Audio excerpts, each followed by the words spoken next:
Hi, good morning.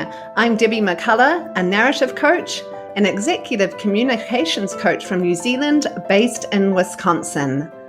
Welcome to the Sage Sayers podcast. Each week we explore communication tips, strategies, and interviews with interesting individuals who found knowledge, gifts, and opportunities from challenging situations. With me today as my guest, I've Richard Phillips.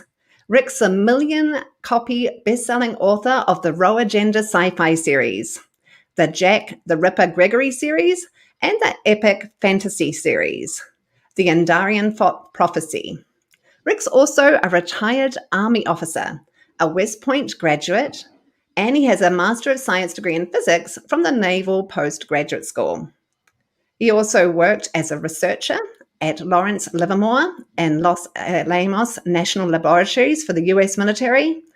He was a software project leader at General Electric, Lockheed Martin Space Operations, and General Dynamics, and that was all before becoming a full-time writer. So how have I known Rick? Well, in 2006, when I was pregnant with my very first son, I became Rick's very first book editor. His wife, Carol, ran a cafe in Chandler, Arizona. And that's where I was writing from for different clients. But through Carol, I landed Rick as my client. In our interview today, Rick shares with us how he got started, the way his multifaceted backgrounds provided him with some helpful frameworks and strategies for his writing career, and then just the serendipity of life and a thriving writing career, which gets even better during the pandemic. Welcome, Rick. It's so good to see you today after all these years. Well, it's a pleasure to be on with you. It really is. It's so great. So you wrote your first sci-fi book, The Second Ship, with the publishing in 2006. And since that, we've seen 21 new editions. You've also since published 8 books in the Row Agenda series and several others. So if you could bottom line what your success might be, what comes to you? Well, there's one funny story that comes to me because, as we were working through it, as we were editing the novel and stuff, before that, I started out making a terrible mistake because I decided I was going to write a little bit of time on nights and weekends because I was working full time as a project leader. And I thought, well, if I just put in a little bit of time here and there, then this book will build up over time. I'll get done and then I can get it published. And I started doing that, but then I got into this terrible habit where I read what I had written and I started editing it as I was writing. And so I wasn't satisfied. I went and I edited what I'd written. And then I came back and I wrote a little bit more, but still not quite happy with it. And I got into this loop where it just slowed me down. And then finally, one day, my wife, Carol, came up to me and she said, "Rick, finish the damn book. You can edit it later." And it was like, whoa, that's a good idea. I can get it edited later with some professional help. And so that's kind of what brought me to you. So cool. So what got you actually started with writing sci-fi, and why did you choose sci-fi and fantasy over other genres? Well, those are my favorite genres is the reason I chose them. I'm an avid reader. And growing up, I was a big fan early on in grade school of Robert Heinlein. And Heinlein wrote this book called Half Spacesuit Will Travel, which is for younger readers. I was fascinated with that book because, for one thing, it focused on solving problems, how this young kid grew up in this family where he was expected to finish what he started and to solve problems. And that really started my love of sci-fi. And then fantasy, what came along with Tolkien's books primarily. Yeah. And when you say you always loved sci-fi and fantasy, was there something specific that reading that genre brought to you? Like, we all read to escape, right? And we read fiction to take us away or separate from real life. Was there some specific joy that genre brought to you? Well, I was always interested in sci-fi, I was born in Roswell, New Mexico. And there's that whole Roswell story of the I've crashed been there. alien I've seen that. I've spacecraft. seen that UFO museum. Yeah, in fact, they've got a McDonald's shaped like a UFO that's I crashed. remember that too. But anyway, so I was fascinated with that story. And some of the people back then, there were a lot of the people that were involved in that were still alive. And that got my interest going. And then I was just fascinated with these authors that would tell these fantastic stories and create these different worlds. And as you said, I like to read a lot of times, not for reality. I get enough of that on a day-to-day basis. But that love of science fiction always had it in the back of my mind that maybe I could tell a story like that. Awesome. That's so great to hear. So your formative roots really had quite an impact on your writing career. When we think about your time, and when I knew you, you were still working full time, right? You were still working. Yes. Yeah. Yeah, I was working at General Dynamics at that time. Right. General Dynamics. That's right. So you mentioned there was that struggle with letting go of the draft and looping back, but I'm sure there are other struggles too. Like as a writer, me trying to find time for my memoirs I'm writing right now. It's always so hard when you have all these other things around and you're a dad and you're a husband and you were working full time in what seemed from our meetings together like a pretty demanding role. How did you make that all work? How did you find the rhythm and the discipline, I guess, and sort of the follow through to keep writing? Yeah, well, there's all authors run into a bunch of challenges starting out. So as soon as I quit trying to rework as I was writing, that kept me making steady progress, even just a little bit of time in the evening or maybe a little bigger chunk on the weekends when I wasn't traveling for business. I was making progress. And so I finished the first draft of that novel in 2005. And then shortly thereafter, I found you and we started editing it. But even after we had edited it, back then, I was trying to get an agent and trying to get a publisher. And I followed I read a book on how do you do this. Yeah. I formatted my manuscript double spaced, just like they wanted it. I added a cover letter. I sent it out to all the big literary agencies in New York. And I waited and I waited. I got zero response. And then I decided, well, that book is just wrong. I don't need an agent. I probably should just send it to the publishers. And I did that. And I sent it out to all the big publishers, manuscript. And I heard nothing. So then I was down to, okay, well, if I want to get this published, I'm going to have to pay somebody to publish it for me, and I'll be self-published at least. And I did that, but at that time, I had to pay for 2,000 copies in advance. And that was a lot of money. But I thought, okay, that's fine. And they produced beautiful copies. And I had 2,000 beautiful copies sitting in my garage because I couldn't sell them. Still have one. I think I still have one in a box. Yeah. So that's a rare copy. Anyway,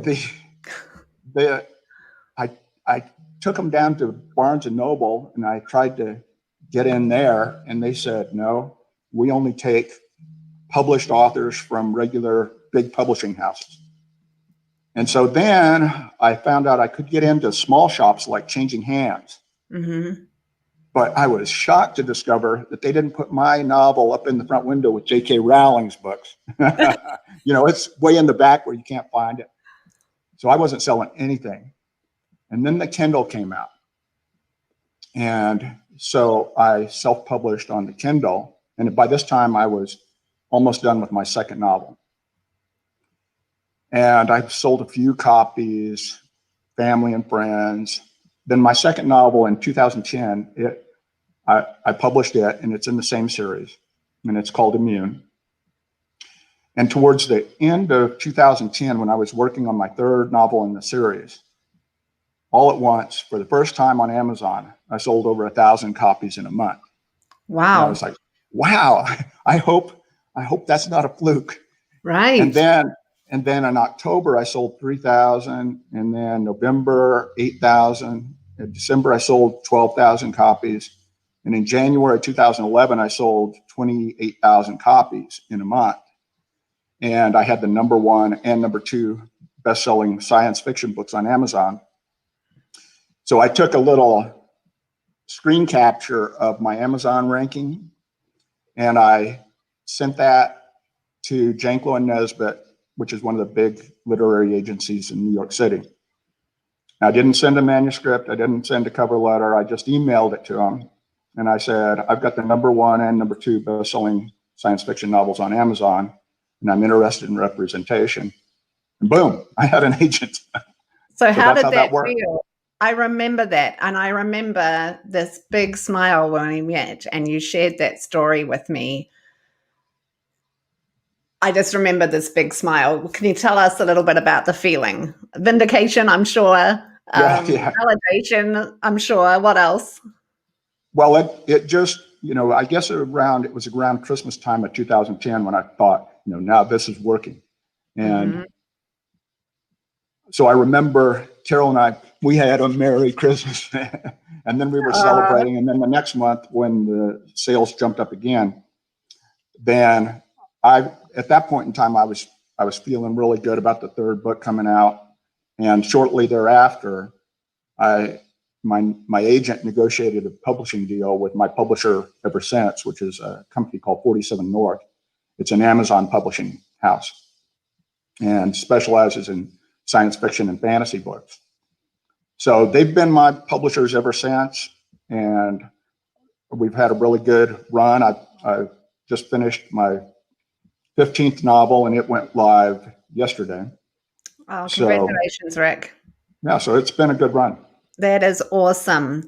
I remember as your first editor back in Chandler, there was this, from our very first meeting, it's very vivid to me. I just remember this ambition, this drive, but also this fearlessness. You just seemed to have this vision that you knew your writing was going to make it big.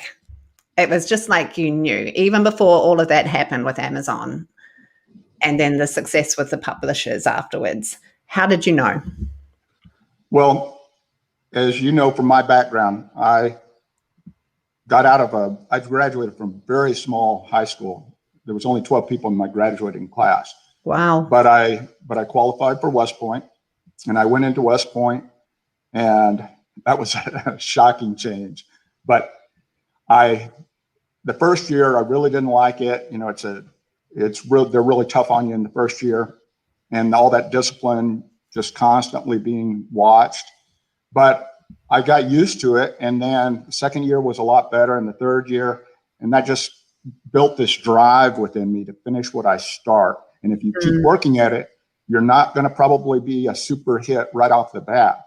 But if you keep doing something, whatever your goal is, if you keep working toward it and don't give up, then that tends to turn into longer term success. So I just had that belief that if you just don't quit, if you keep doing it and keep going towards your goal, then you'll get there. And if you quit, you definitely will not get there. Yeah. Yep. There was that. Absolutely. And I sense that with you. I read, as I prepared for our interview today, Rick, I read that I hadn't realized this until now, but you've left the corporate world and now you write full time. What did that moment feel like? And at what point did you know you no longer needed to work as an executive? You could just focus fully on your writing. Well, it was toward the end of 2013, and I was making more from my novels at that point than I was at General Dynamics. So it didn't make sense for me in my mind to be spending 1/10 of my time working on what's making me more money than what I'm spending 90% of my time working on and getting paid as a job. I was being paid well and traveling all over the world with General Dynamics. But I made that decision, and so I retired from General Dynamics at the end of 2013, and I started writing full time. I've been doing that ever since. And full time to you as a writer means every day, or do you set up? How do you structure your week? Well, it's not every day. What I try to do is there's phases in writing, and first there's the story development phase for me, which is pretty common. I need to figure out, for the story I'm getting ready to tell, what's the world situation that I'm creating? How do I want this story to end up? Who are the main characters? And what key things do I want them to go through? For example, you've got to have an inciting incident in my type of story, which is, what is it that changes your character's life and gets them involved in this story to begin with? So I kind of just storyboard all that out, throw out random ideas, do a mind map. Are you drawing it on the whiteboard? I'm trying to visualize that process. Well, I usually do it on the computer. Okay. And I'll use some of the online tools there because then I can capture it and I can save it off electronically. And after I've done that, then, and during that time, I probably spend about 4 hours a day, but I take some days off too. And that'll go for a couple of months doing that. And then at the end of that, I don't do a detailed outline, but I have my plot points figured out, and I have key events that I want to happen, and I know kind of the tone that I want to tell the story in. And then I just start writing. And when I start writing, I tend to write about 4 hours a day. Oof. Because any more than that, I'm starting to get, bogged. And is that in one block, or are you doing it throughout the day at different times when your energy's at a peak? I'll take a break. I usually write for an hour at a time, and I'll take a little break, and I'll come back to it and write again. And some days I can't get 4 hours in. There's other events in life, and we like to play some golf and do stuff like that. Cheryl and I love to travel, and one of the reasons writing works out so great for me is wherever we're at, I can get ideas. I can write while I'm there. I can take some time out and write, because even though we like to go around and see everything, we don't do it just solid every day. So there's some downtime, and I get to write at those times too. It's beautiful. You describe the best reader feedback you've had to date. Well, I've had a bunch of it. What I started doing early on was, as I was writing my novels, and this is after my publishing deal, I would write my novels, and then I would get feedback from fans they would find my website, or they would find my contact information on my author page, and they would email me, and then I would keep their email and I'd put them into my potential beta readers list.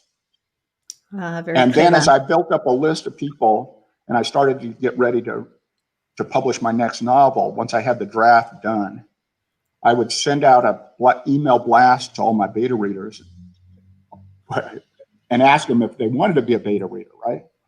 And if they would like to read the early draft for free of my novels and give me some feedback, and then I could incorporate some of that feedback in my book.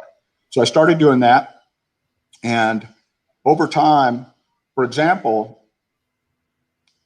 in the book Wormhole, which is the third in the series of the Row Agenda sci-fi series, part of that is set at the Large Hadron Collider in Myron, Switzerland. And I knew quite a bit about it because of my physics background. So I was writing about that, and one of the physicists that was working on the project was one of my beta readers, and he sent me back some details that I didn't know or that I had wrong in the book, and including he was from a town in Italy where I had set part of the book, Siena, Italy. And it's a beautiful city. And I had called the plaza there, I had called it correctly, but this person sent me back a message that said, that's what they call it in the tour guide books. Here's what the locals call this plaza. Oh, I love that, Rick. So I've gotten a lot of feedback over the years. One that stands out in my mind was, there's a surgeon, and I had this scene in one of my books that's a fairly violent scene. and basically he told me, well, what you just had that character do is not anatomically possible. And he told me that, no, the muscle structure like this is how this works. And so I was able to add that into my book to make it a little more accurate. What I love about that is it's bringing in so many of your gifts that you had prior to your writing career, you know, your research capabilities, just that inquisitiveness that comes from being a traveler. And then it becomes like a team effort. You had the wisdom to create that beta reader concept and actually include them in the process, and thereby building up your reader base even more as well. There's no better way to get a loyal reader than by including their research within. Well, and it's rewarding to them too, because at that phase so this is right after first draft, right? Mm-hmm. So there's a lot of mistakes still in the document, in the novel. There's misworded things. One of the things that's so funny about that I make mistakes in when I'm just writing it as I go is the English language is funny with so many homophones, words that are spelled differently but sound the same, mean different things. And when I'm reading, I catch all of those things. But when I'm writing, it's really funny. Here might come out on the page as I'm writing is HEAR when I meant here HERE. And so when it goes out to my beta readers, some of those mistakes are in there, but it makes them feel good to catch it, even though I would have caught it with my editor most likely, or when I went back and read it. But it makes them feel good that they might see something that you get a chance to add in. Yeah. Yeah. And you've given me another clue there on what it's like when you write. You said when you're writing, you don't notice those little typos that we insert because we're writing, we're not reading. We're kind of writing and reading, but really we're writing. So I know as a writer, writing brings me a joy and calm that other activities might not. And in fact, a little reveal here is when I had my first son, I had postpartum depression like millions of other women around the world. And it was only when I returned to my writing about 4 months later, I was a correspondent for The Economist at the time and some other publications. It was only when I returned to my reporting and my writing that I normalized. So I wondered, with that sharing, how are you feeling when you're writing? Well, that's an interesting question. It depends on the phase of the writing. And because I write, like I said, I'm generally guided by what I've done story building at the beginning, but it's not a detailed outline. Like James Patterson is notorious for his very detailed outlines, and a lot of writers do that. But I'm more of a pantser, seat of the pants kind of guy. I like to explore the story. I've got my main plot points, but then I've got to figure out, now, how do I get this guy from here to there, or this woman from there to there? And what can I do to them that's really going to make their life uncomfortable? And so I'm figuring this stuff out. So my job as a writer of a thriller sci-fi stuff is to really put my main characters through hell. And I do. And that's a fun thing to do, because I love to get to a point where I've painted that character into a corner where they can't get out. There's no way out, And when I hit those things, then I really have to think, okay, now what could I do? What crazy kind of thing can this character do to get out of this situation? And then I might think of something like, well, if only earlier I had put in a scene where the guy tripped over a pulled up rug and it revealed this trap door down in this building he was going through. And then he goes on and he puts the carpet back, he goes on. That would be really handy to have in this, because he's back in this room, right? So I just go back and I add it in earlier, set it up as a minor thing. The reader knows that he knows about this, but it's not an important thing until it becomes important later. So I like to do something like that. And that keeps me interested and focused on what I'm writing. That's a lot of focus. That's a lot of focus. So and it sounds a little like there's a lot of adrenaline going on there too. Well, in some scenes, it's really fun because when you put a lot of demand on yourself, you're thinking, oh man, maybe I have to trash this whole section that I wrote unless I can think of a way that the reader's going to believe that this person could actually do. But that gets my creativity going. And then when I solve a problem like that, then I feel like, oh yeah, that was great. I'm glad I did that. So there's like this surge of euphoria too. And I wonder, as I was listening there and you were talking about your joy as a writer, as a writer of thriller, sci-fi fantasy thriller, is to make these scenarios for your characters that are really like beat them up and make it really hard for them to get out of. How much are you drawing partly on your experience in the army as well to even be able to create those scenes? Well, actually, there's parts of my book that are in all of my books where I draw on my experiences in the Army because, I was an Army Ranger and Carol and I lived all over the world.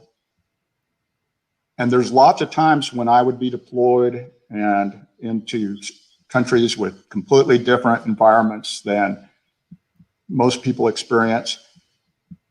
And not only that, but the being separated from Cheryl and our daughter.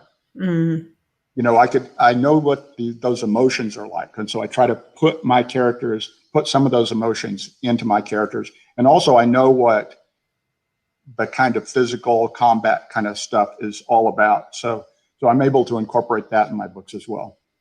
It's beautiful. Again, making use of all of the experiences behind us and using them as a gift. We're getting close to the end, and I wondered if you're a writer listening to our interview or an aspiring writer, what become 3 encouraging ideas to inspire them and give them hope right now? And maybe answer, if you wouldn't mind answering that, and through the lens of the pandemic.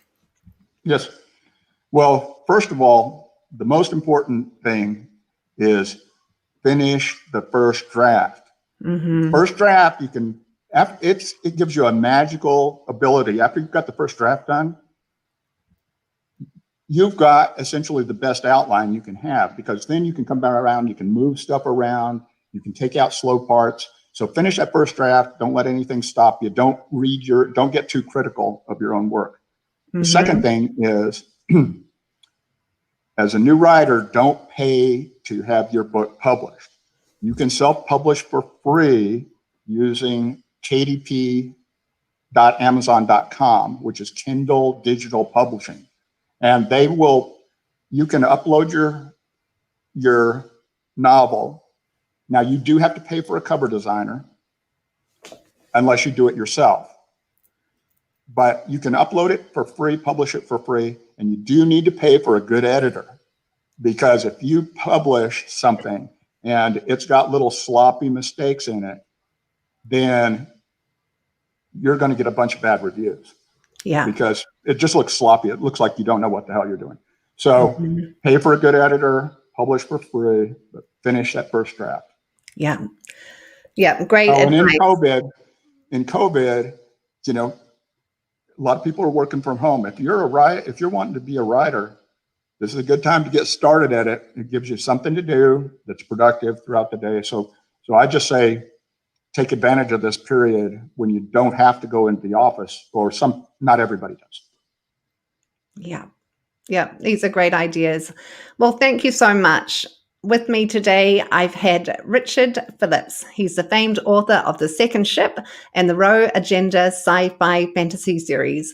You can find Rick's books on Amazon and by visiting thesecondship.com.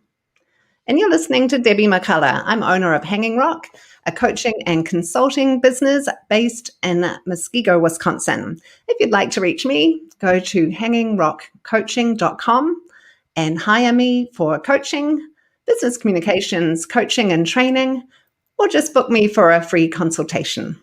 Thanks for listening, and we'll see you next week.